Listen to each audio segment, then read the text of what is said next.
Good morning children. आज आप नई कविता पढ़ेंगे, कविता के बहाने। और बात सीधी थी पर। तो पहले हम इसका पहला अंश लेते हैं, कविता के बहाने, जिसके कवि हैं कुंवर नारायण। इस कविता में कवि ने कविता के अस्तित्व से जुड़े हुए कुछ महत्वपूर्ण सवाल उठाए हैं। जो प्रस्तुत काव्यांश है पहला वाला, इसमें कवि ने कविता की तुलना चिड़िया की उड़ान से की है। अब पहली दो पंक्तियां देखिए। कविता एक उड़ान है चिड़िया के बहाने, कविता की उड़ान भला चिड़िया क्या जाने। कवि कहता है कि कविता भी चिड़िया की तरह उड़ान भरती है। जैसे कविता में कल्पना की उड़ान होती है, सोच की उड़ान होती है, भावों की उड़ान होती है, विचारों की उड़ान होती है। तो इसलिए कविता की तुलना चिड़िया की उड़ान से की है। तो कविता भी एक उड़ान भरती है, लेकिन कविता की उड़ान चिड़िया की उड़ान से भिन्न होती है, अलग होती है।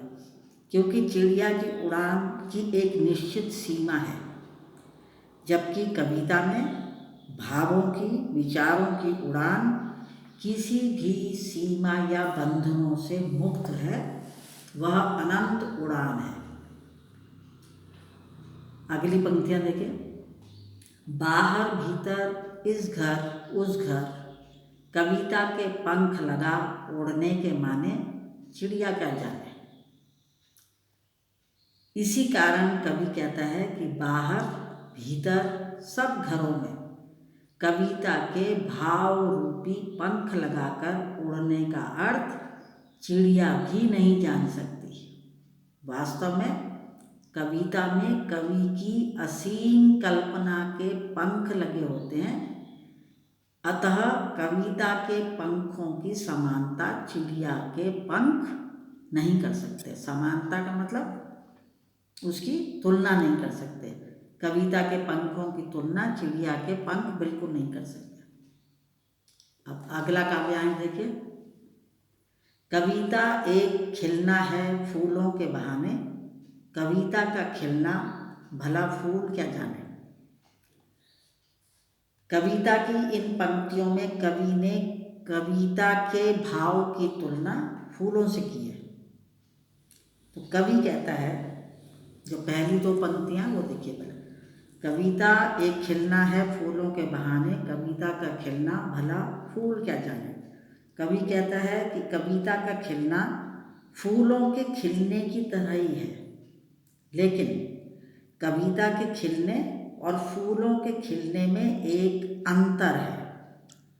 क्या अंतर है? वह यह है कि फूल के खिलने के बाद उसके जीवन और उसके बाद मुरझाकर समाप्त हो जाने की एक निश्चित अवधि एवं नियति होती है, जबकि कविता एक बार विकसित होकर जीवन पाकर अमर और अमिट हो जाती है। तो इसी वजह से कवि कहता है कि कविता के कविता के खिलने का भाव फूल भी नहीं जान सकता। अब अगली पंक्तियां देखिए।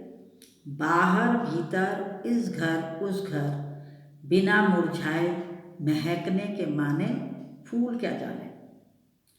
कवि यहाँ पर यह स्पष्ट करना चाहता है कि फूल जिनके खिलने में आनंद है, उत्साह है, जिनमें कोमलता है, सुगंध है, आकर्षण भी है, वे भी कविता की समता नहीं कर सकते, उसकी समानता नहीं कर सकते। क्योंकि कविता अनंत जीवन एवं आनंद से युक्त होती है। वह फूलों की तरह एक बार खिलकर मुरझाती नहीं है, अपितु सदैव नए अर्थ ग्रहण करके विकासशील एवं जीवित बनी रहती है।